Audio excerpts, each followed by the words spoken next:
Stokely Carmichael, some of you know that name, Kwame Ture, said, John, come to my room before you go. Paul Dietrich, some of you know his name, white guy, from Washington, D.C. He said, I'll drive. So I went to Stokely's room, and he said, John, when a friend leaves me, it's like tearing a piece of my flesh away. Stokely was 19 years old. He didn't know that I had experienced flesh being taken away from me. So it meant more to me.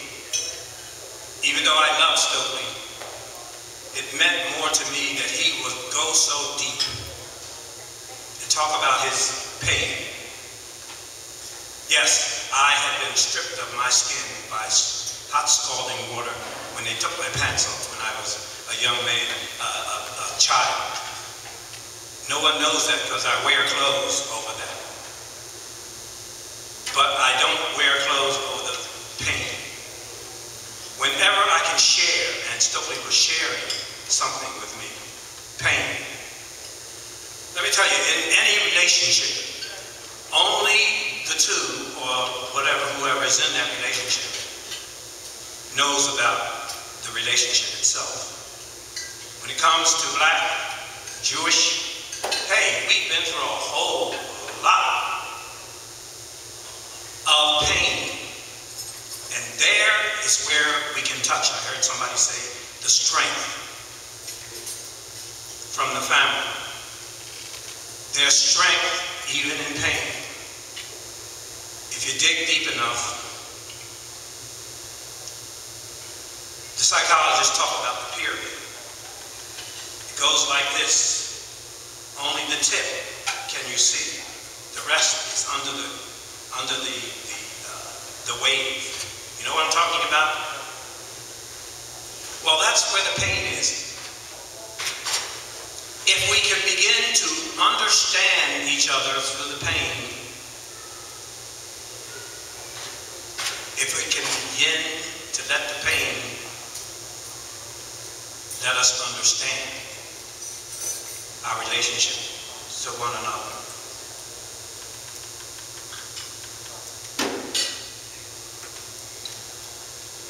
Sometimes with my children, they ask me to say a prayer. So I had to remember, because it was on different occasions and it called for different prayers.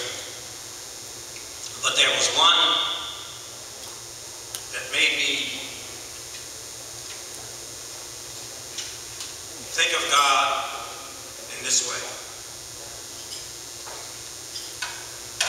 Thou who art the everlasting God, the creator of the ends of the earth, who never fails or grows weary, but whose understanding is unsearchable. The relationship between blacks and Jews, hey, through our history, our understanding is searchable. Thank you, John. We have a question here. Comment here on slide. To those of you who talk about this response, I would hope, in response to your comment about anti-Semitism, I would hope that I could disagree with America's policy, with the American Israeli policy, without being called anti-Semitic, because to me the two are not synonymous. I think that the race of the people on death row does matter because race, if you were black, that's why most people on death row are black. And the reason that I don't support the death penalty, I never get to the crime and whether or not it's a big crime. I never get to that point because in this country it has never been enforced fairly. So I can't. So race does matter to me, even when you're on death row. With regards to where we went wrong, I think that's an excellent question. I've never really asked before. I was in college in the 60s. I came home during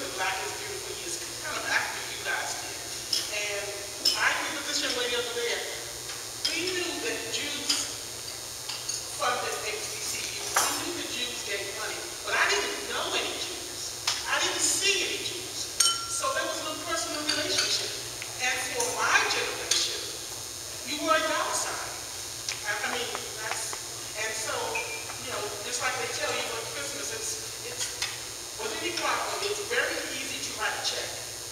It's something else to give part of yourself. And you all became dollar signs to my generation. And the last thing I have to say is what I see says something to me. And I think that the topic is good. Your panel, to me, is all male and it's all great. And that says something to me. There should be young people, there should be women of faith, because it just says something. Yes, you're absolutely right, but the logistics overwhelming. May I ask her a question? Yes. How do you know what you... How does anybody know what you...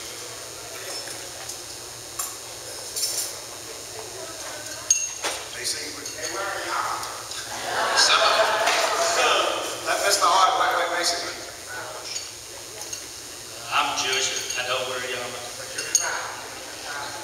So the issue, I think, that concerns me, continues to concern me as a Jewish person, as a human being, as a parent, is that where do we go from here, where have we been, what are we supposed to be doing? Not a single person, no offense intended toward anybody, but nobody has mentioned yet education. Nobody has yet said in this panel, and I haven't been able to participate as much as I want to, but there are a group of folks who are committed, black and white, Hispanic, to giving our kids equal access to education. And we know that if we lose kids by the 3rd and 4th grade to illiteracy, to lack of nutrition, to lack of education of the world itself, then we have lost, and we've invested in guaranteeing a high dropout rate, and we continue to stock our prisons. And again, regardless of race, we continue to stock them, spending more on that population than spending on education. To me, also, and I'm gray and I'm into it, but to me, it's wisdom too. Wisdom can join with youth. If youth is willing to listen to wisdom from experience, and wisdom is willing to be pushed by youth, those in NIFTY, you shall see visions. That was the motto of the National Federation of Temple Youth, which some of us are involved in. But the issue is, there's not enough dialogue, there's too much fighting. We need to have role models. And that's another issue. We don't have enough black role models. We don't have enough white role models helping keep our kids in the schools and the grades, dealing with the grades who want to take away the money from public education and the grades who want to put the money here and there. We need our first priority, because as I understand it from the sex education classes that I had, there's not a child that's been born that had a choice of whether they were going to be born. So once they are, we owe them an education. And we need to make sure that they stay there. And I'm looking for a coalition myself, maybe that would come from the Freedom Riders who stood tall so that we could open up the schoolrooms. And I'm concerned that black and white, we never stood together after we got the doors open long enough to get kids an education, and we are suffering from that as a society today. Okay, Carol Silva has the hand up. My name is Carol Ruth Silver, and I am Jewish, and I enjoy that.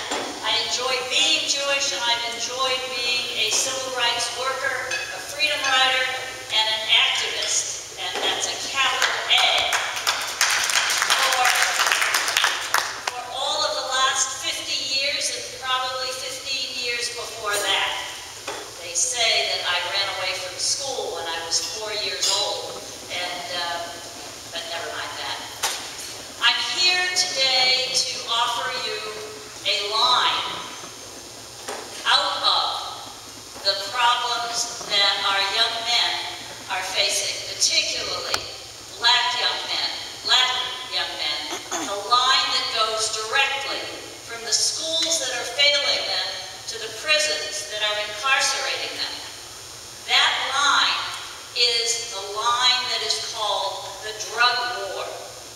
I don't know how many of you know the statistics, but in the city of Washington, D.C., according to the new book by Michelle Alexander, a professor, sometimes from Stanford, sometimes from Ohio State, about 80% of the young black men in Washington, D.C.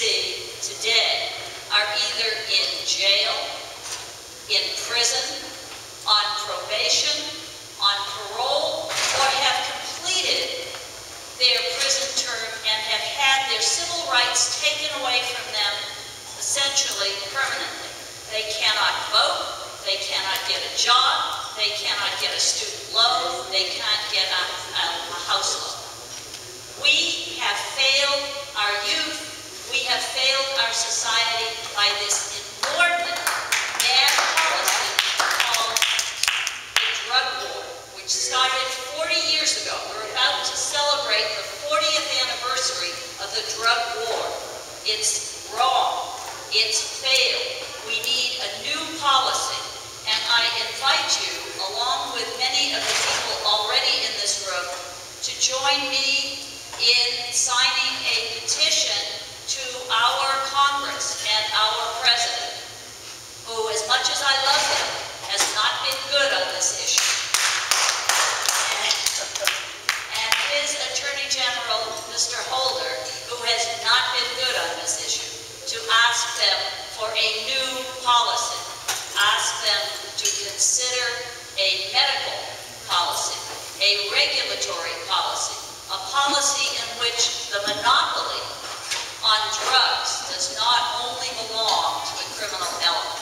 Carol, we're running out of time. Thank you. Let's a couple more questions and let each panelist. I'm sorry, we've run over. Isn't it interesting that nobody can answer the question? What is a Jew? How can you tell a Jew? I was at the prison.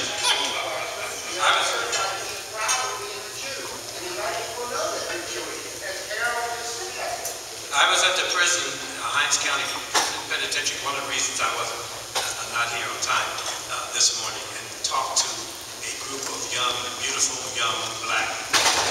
If I had posed the question to them, incarcerated in Hinds County, where we were, prison, how do you know a Jew? I wonder what their answer would. Let me hypothesize. Perhaps you couldn't look at a face and tell. I'm talking about the young black men who are in jail. Maybe they would know by the store on the corner. Maybe they would know by the Hanukkah, which they don't ever experience in their life, going from 12 to 13 into manhood. They don't have that asset that Jewish youth have. But I wonder what they would say if I had said, how do you know a Jew? I'll tell you how I knew. I was in a school in Philadelphia, 2,200 people. There were 6 blacks. I was there at 12 and 13 in high school. How did I know who white people were? One, by their last name. 2, when there was a Jewish holiday. 3, I devised other means. Saul Logan was one of my best friends. And we talked at 12 and 13. And we used to go out under the Quakers, another religious group, on weekend work camps in Philadelphia when I was between 13 and 17, and help the poverty-stricken people in the ghetto to clean up, paint up, fix up their houses or their apartments or their whatever they lived in, and then we would sit down in groups like this and talk to each other. And so we found out who was a Jew, who was a Quaker, who was a Baptist, who was a... Do we ask the same thing about black? We're all the colors? Do we ask the same question? I wonder why we can't answer that.